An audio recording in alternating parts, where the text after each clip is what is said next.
Halo, selamat pagi saudara. Seperti biasa, Sapa Sumbaksal menyapa pagi hari Anda dengan dialog menarik mengenai peristiwa terkini maupun topik menginspirasi. Kita awali Sapa Sumbaksal hari ini bersama saya, Reski Oktora.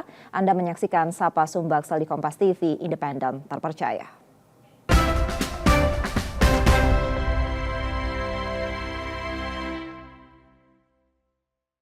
Saudara, kita sebagai konsumen tentu harus selalu hati-hati dalam memilih makanan, obat, maupun kosmetik yang kita konsumsi. Salah satu indikator produk tersebut aman adalah tercantum nomor BPOM.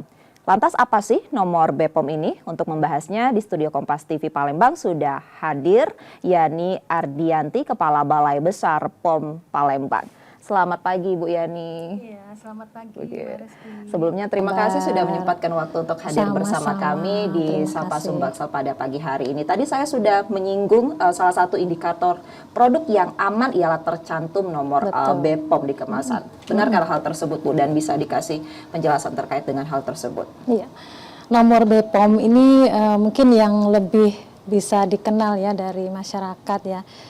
Kalau nama lainnya adalah nomor izin edar, yang dimaksud adalah nomor izin edar karena ini dikeluarkan oleh BPOM untuk produk obat dan makanan, maka biasa masyarakat mengenalnya dengan nomor BPOM.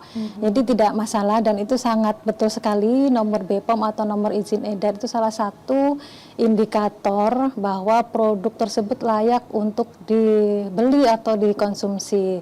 Mungkin sebelum kita lebih dalam lagi terkait dengan nomor BPOM atau nomor izin edar, Badan POM mempunyai tagline cek klik, di mana izin edar ada salah satu di dalamnya ya, cek kemasan, cek label, cek izin edar, dan juga cek kedaluarsa. Nah, kita nanti akan lebih bahas lagi ke nomor izin edar. Jadi nomor izin edar adalah salah satu parameter bahwa produk tersebut, produk obat dan makanan, yang masuk dalam obat ini adalah obat, kemudian narkotika, psikotropika, ada prekursor di dalamnya juga, ada obat tradisional atau obat bahan alam, ada juga kosmetika dan suplemen kesehatan gitu. Kemudian makanan ini yang masuk dalam kewenangan BPOM adalah pangan olahan yang terkemas.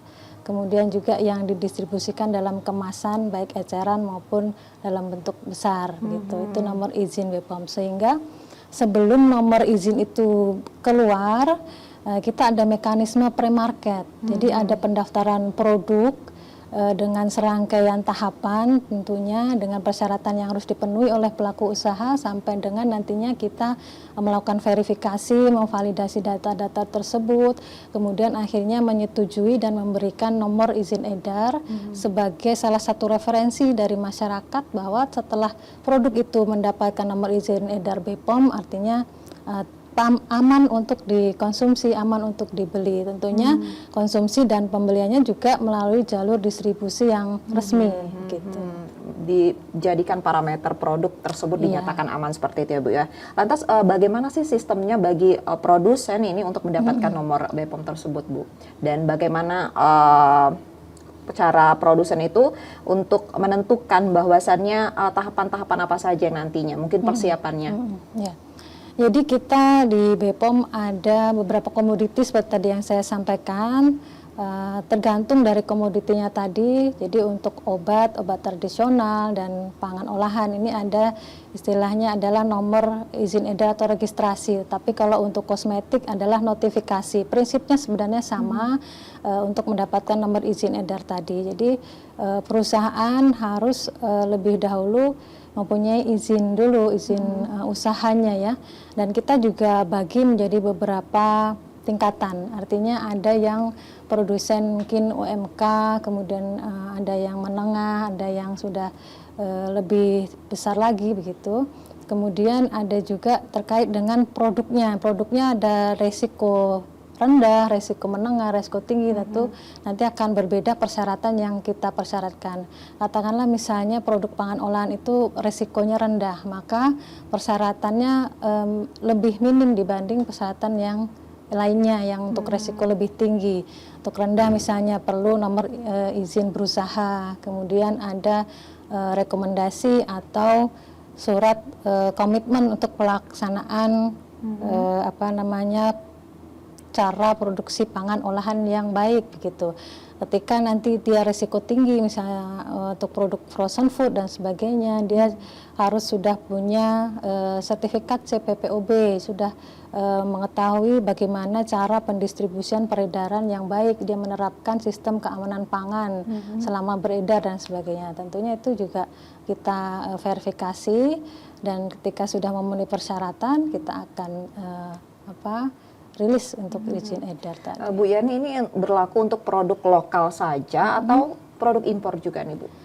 Berlaku baik untuk produk lokal maupun impor. Justru untuk produk impor kita akan lebih ketat lagi persyaratannya, termasuk dengan bahan bakunya, kemudian asalnya dari mana, ada sertifikat of analysis dan sebagainya. Dan semua produk impor yang masuk ke wilayah Indonesia wajib didaftarkan di BPOM. Untuk kriteria-kriteria produk yang sudah tadi saya sampaikan ya, masuk kategori obat dan makanan. Makanannya adalah pangan olahan, obat juga demikian. Namun ada skema-skema tertentu yang misalnya nih untuk produk impor dibawa setangan untuk keperluan pribadi, untuk keperluan penelitian, itu mekanismenya akan berbeda lagi. Gitu. Mungkin Bu, selama ini ada temuan bahan berbahaya mungkin yang fatal ditemukan baik di kosmetik, produk makanan dan lainnya ini. Ya. Jadi kalau berdasar kewenangan ya pembagian tupoksi Badan POM, di samping juga ada kewenangan kementerian atau lembaga yang lain, di kami di Badan POM adalah ada kuadran namanya di sarananya legal dan produknya legal. Sehingga sarana legal ini adalah sarana berizin, misalnya apotik ya, toko obat, supermarket, swalayan dan sebagainya. Produknya juga legal, artinya sudah terdaftar gitu ya.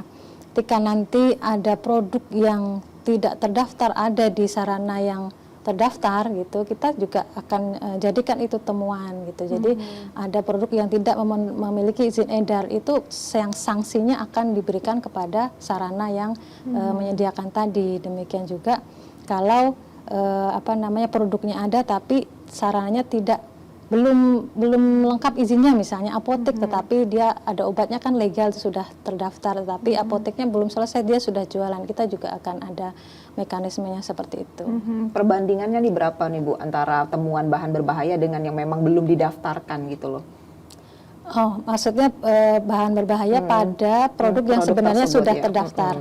Oke, jadi kita kalau yang tadi saya jelaskan di awal adalah mekanisme pengawasan pre-market. Jadi sebelum produk tadi diedarkan. Kemudian kita juga ada mekanisme post-market, pengawasan produk setelah barang atau produk tersebut beredar di masyarakat. Kita ada mekanisme sampling ya, kemudian kita uji di laboratorium. Kita juga punya laboratorium yang sudah terakreditasi 17025, saya kira tidak banyak yang sudah terakreditasi di sini. Itu bisa menguji atau melakukan pengawasan mutu dari produk-produk yang sudah beredar di pasaran tadi yang kita curigai ada kandungan bahan berbahaya. Misalkan untuk kosmetik untuk produk-produk tertentu yang dia ada klaimnya misalnya untuk pemutih dan sebagainya, ini kita di situ misalnya dilarang menggunakan merkuri ya, kita nanti akan cek tuh pada saat beredar adakah kandungan merkuri di produk tersebut, adakah kandungan hidrokinon di produk tersebut begitu. Ketika itu kita temukan, kita akan tindak lanjuti, kita laporkan ke Badan POM, tentunya Badan POM nanti akan memberikan edaran ke seluruh wilayah di Indonesia ini untuk menarik produk tersebut. Itu yang menarik adalah produsennya. Kita melakukan pengawasan. Setelah mereka melakukan penarikan, ada sanksi lain administrasi, tidak dapat penghentian sarana sementara, tidak dapat berproduksi dan dia tidak bisa lagi mendaftarkan produk yang sama. Gitu. Dia harus memperbaiki dulu, memberikan komitmen dan memperbaiki semuanya, baru dia harus mulai dari awal. Dan itu sudah masuk database kita bahwa produsen tersebut mempunyai track record yang tidak baik. Itu tentu pengawasan kita akan lebih intens lagi ke sana. Jadi dalam setahun kita bisa 1-2 kali, 3 kali. Baik, nomor BPOM merupakan parameter produk tersebut dinyatakan aman. Usai jeda saudara, kami akan kembali lagi, tetaplah bersama kami di Sapa Sumbaksol.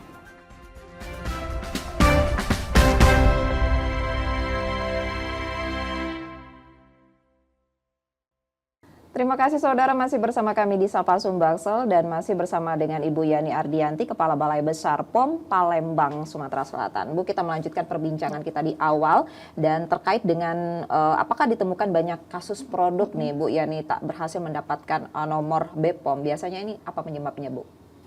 Tidak berhasil mendapatkan nomor BPOM. Jadi ini adalah sebelum diedarkan ya, artinya pre-market belum mendapatkan nomor izin. Kita harus lihat dulu case-nya seperti apa. Jadi dalam registrasi kita sudah secara online, jadi by system. Ketika produk tersebut didaftarkan dan harus memenuhi persyaratan dokumen administrasi, maka itu mutlak wajib harus di-upload atau di-submit. Ada satu pun mungkin yang belum di-submit, dia akan tertolak dan tidak bisa dilanjutkan ke tahap berikutnya.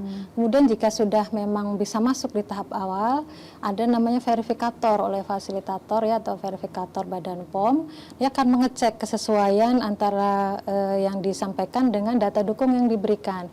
Misalnya zat aktif tertentu yang ada didaftarkan di situ apakah memang memenuhi syarat atau tidak. Artinya spesifikasi yang didaftarkan seperti itu, atau mungkin nanti laporan pengujian dari bahan-bahan tersebut apakah sudah memenuhi persyaratan atau tidak. Ketika biasanya mungkin sudah melampirkan, tetapi barangkali di hasil pengujian itu harus dicek lagi, adakah di situ yang menyatakan tidak memenuhi syarat. Kalau ada tidak memenuhi syarat, ya pasti kita tidak rilis, artinya tidak diteruskan untuk dilengkapi berikutnya gitu ya.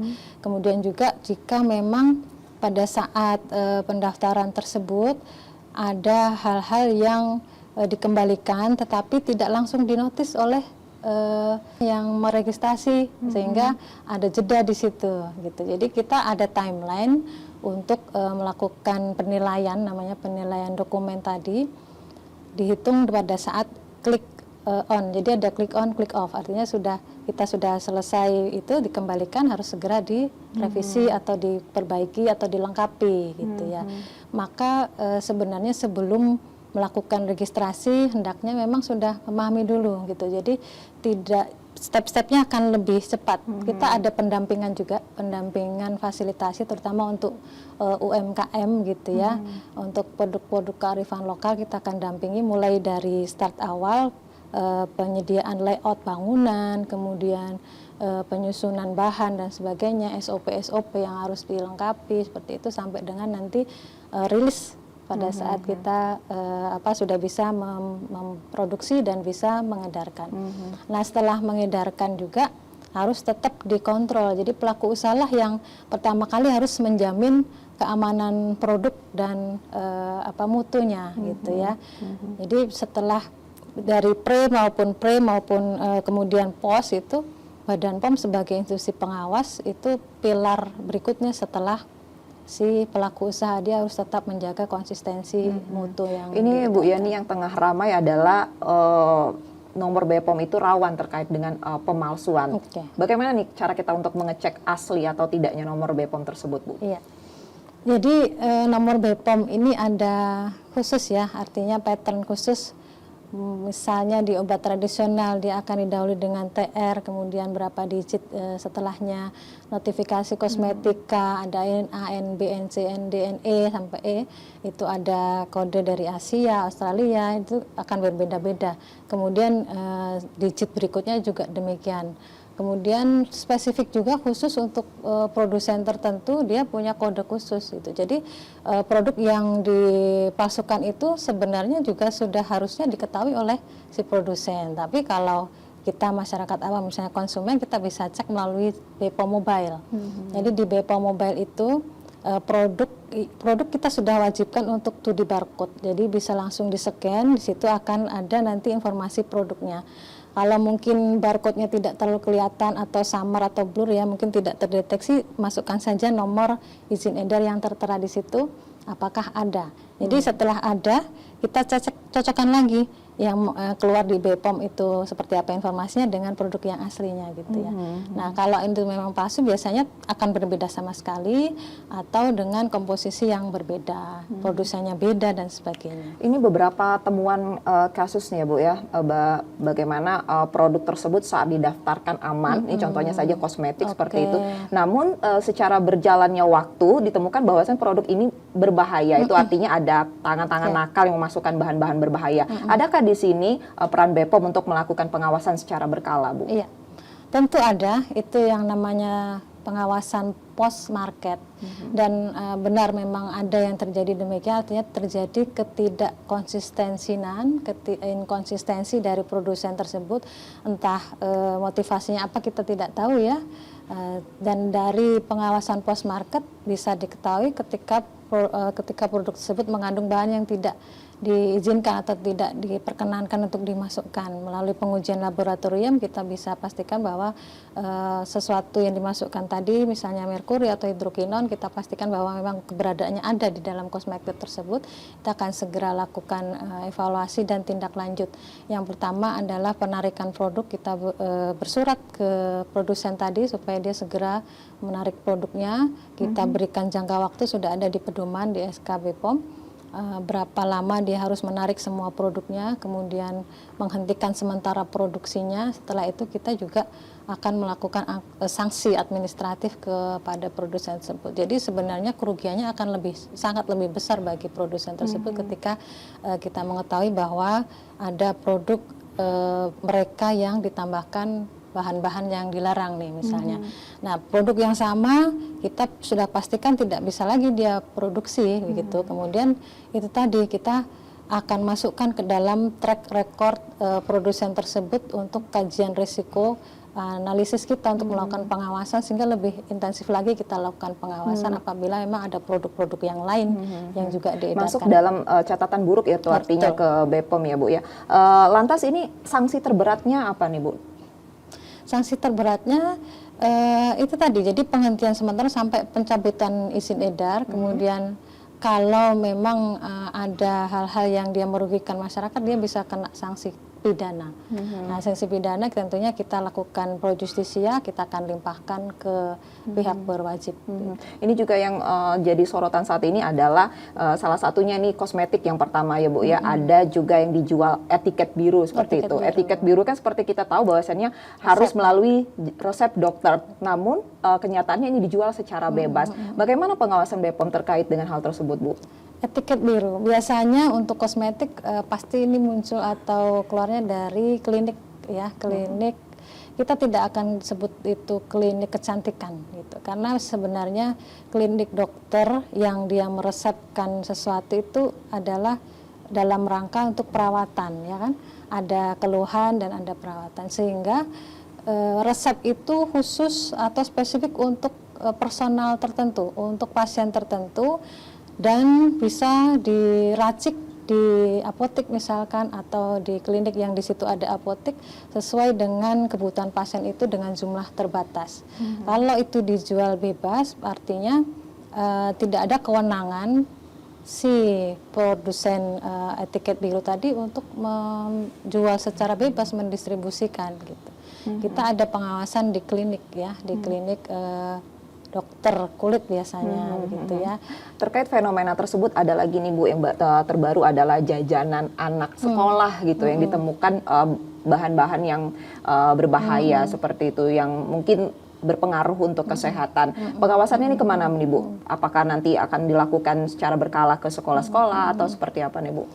Pangan jajanan anak sekolah ini jadi salah satu program prioritas Badan POM, sebenarnya program prioritas nasional pangan jajanan anak sekolah yang aman, jadi PJAS aman. Kita ada serangkaian tahapan kegiatan mulai dari advokasi ke lintas sektor terkait dengan guru tentu saja, kemudian dengan kepala dinas pendidikan, kepala dinas kesehatan dan seterusnya yang terkait begitu. Untuk intinya atau tujuannya adalah pangan yang beredar yang nanti dikonsumsi oleh siswa itu aman untuk kesehatannya dan juga aman untuk tumbuh kembangnya. Tidak hanya pada saat itu aman dikonsumsi, tidak menimbulkan penyakit, tapi juga mendukung tumbuh kembangnya supaya produktif nanti pada saat usianya menginjak dewasa. Nah, program itu kita lakukan melalui mobil laboratorium keliling. Jadi kita lakukan uji sampling ya, sampling kemudian uji cepat di situ terhadap keberadaan bahan berbahaya yang mungkin bisa ditambahkan.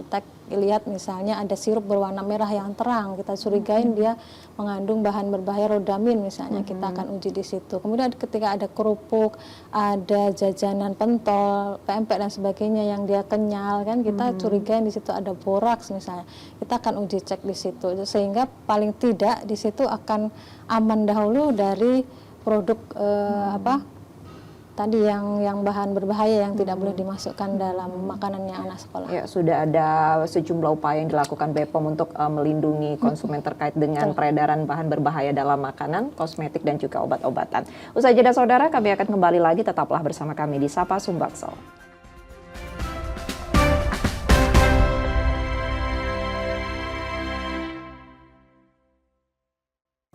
Terima kasih saudara masih bersama kami di Sapa Sumbaksel dan masih bersama Kepala Balai Besar POM Palembang Ibu Yadi Ardianti. Bu, sekarang kan banyak menjamur di penjualan daring gitu, makanan, kosmetik maupun obat-obatan. Adakah peran pengawasan BPOM dalam hal ini, Bu? Ya. Selain tadi yang sudah disampaikan, kita ada pengawasan post-market secara langsung, kita juga ada pengawasan secara daring, namanya patroli cyber. Kita akan lakukan crawling dan juga pemantauan secara online ini di media sosial, di marketplace, kemudian di saluran-saluran online begitu ya, terkait dengan penjualan atau peredaran obat dan makanan. Nah, tentunya juga kita petakan juga ya terkait kerawanan kasusnya di wilayah Sumatera Selatan ini, khususnya biasanya yang paling banyak adalah kosmetika dan obat tradisional, sehingga kita lebih fokus lagi ke sana untuk melakukan pengawasan baik penjualan maupun iklan. Nah, iklan yang beredar baik di media-media elektronik, media sosial, online dan sebagainya. Dan pada saat kita melakukan pengawasan, kita ada pedomannya, mana yang memenuhi ketentuan, mana yang tidak begitu. Ini untuk produk yang terdaftar, kemudian apalagi untuk produk-produk yang tidak terdaftar akan menjadi perhatian yang lebih. Kita akan tarik data, kemudian kita laporkan ke pihak yang lebih berwenang, dalam hal ini di Komdigi, dan juga kita berafiliasi atau kolaborasi juga dengan IDEA. Jadi mereka yang punya kewenangan untuk melakukan take down iklan, kemudian take down juga akun-akun yang memang terbukti dia melakukan penjualan atau peredaran tidak semestinya terkait dengan obat dan makanan ini. Ini Bu Yani, selain nomor BPOM, hal lain nih yang perlu diperhatikan konsumen sebelum mengkonsumsi makanan, obat atau kosmetik? Ya, jadi Badan POM ada tagline cek klik, Bapak Ibu teman-teman pemirsa semua, adalah cek kemasan, cek label, cek izin edar, dan cek kedaluarsa. Pertama kita cek kemasan, jadi kemasannya harus dalam kondisi yang baik ya, tidak rusak, tidak lembab dan sebagainya.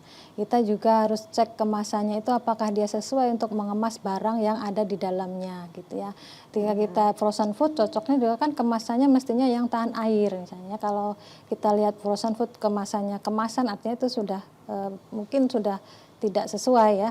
Kemudian cek label. Dalam label itu harus ada komposisi, kandungan, kemudian namanya, pabriknya, alamatnya di mana, nomor izin edar berikutnya ya, nomor izin edar harus sesuai dengan jenis produknya, ada nomor BPOM-nya, untuk notifikasi kosmetik ada notifikasi NA dan seterusnya, obat juga demikian, pangan juga begitu, MD untuk makan dalam negeri, ML untuk makan luar negeri, obat tradisional juga demikian. Kemudian cek kedaluarsa. Kita biasanya untuk mengecek sesuatu hal itu agak terlewat karena kecil, tapi sempatkanlah untuk bisa melihat di bagian manapun di dalam kemasan tersebut ada expired date, baik digunakan sebelum misalnya atau batas waktu terakhir bisa digunakan, cek di situ. Kemudian biasakan untuk ketika membeli produk yang sama, misalnya kita membeli produk dalam jumlah yang besar untuk dikonsumsi dalam waktu 1 bulan, misalnya kita biasakan mana yang lebih dahulu expired kita dahulukan untuk dikonsumsi, namanya first expired first out gitu. Jadi kita kalau bisa kita pilih di satu swalayan, pilih yang expirednya lebih panjang gitu. Jadi kita perhatikan seperti itu. Kebanyakan juga sekarang masyarakat sudah lebih cermat gitu ya sebagai konsumen. Lantas bagaimana nih cara masyarakat misalnya nanti menemukan produk-produk yang diduga ini mengandung bahan berbahaya? Bagaimana cara mereka melapor, Bu? Oke. Melapor, saluran pelaporan atau pengaduan sangat terbuka sekali. Kalau mau datang langsung silahkan ke Balai Besar POM di Palembang di Jalan Pangeran Ratu Ulu ya. Kemudian juga melalui saluran online itu secara email, bisa juga melalui Instagram kami. Jadi kita punya Instagram, punya TikTok, punya Twitter, punya Facebook. Silahkan mengadu di situ atau memberikan informasi seluas-luasnya untuk kita tindak lanjuti. Nah, kemudian kalau ada hal-hal yang spesifik, silahkan langsung datang ke kantor, bisa melalui telepon juga, kita juga membuka saluran WA dan pengaduan. Gitu. Paling banyak tadi di Sumsel yang Ibu sebutkan adalah temuan bahan berbahaya seperti kosmetik dan juga obat tradisional. Mungkin bisa diberikan himbauan kepada masyarakat nih Bu terkait dengan hal tersebut. Oke, untuk produk yang akan kita konsumsi, karena sekali produk tersebut masuk atau kita konsumsi ya, itu tidak akan bisa keluar dengan aman lagi kalau kita sudah mengkonsumsi produk yang tidak aman. Jadi Bapak Ibu teman-teman pemirsa semua, sebelum membeli produk, tentunya membeli produknya juga di di tempat yang representatif ya, seperti di toko, di swalayan, ya, di supermarket, di hipermarket, di pasar tradisional yang di situ juga sudah ada pengawasannya begitu.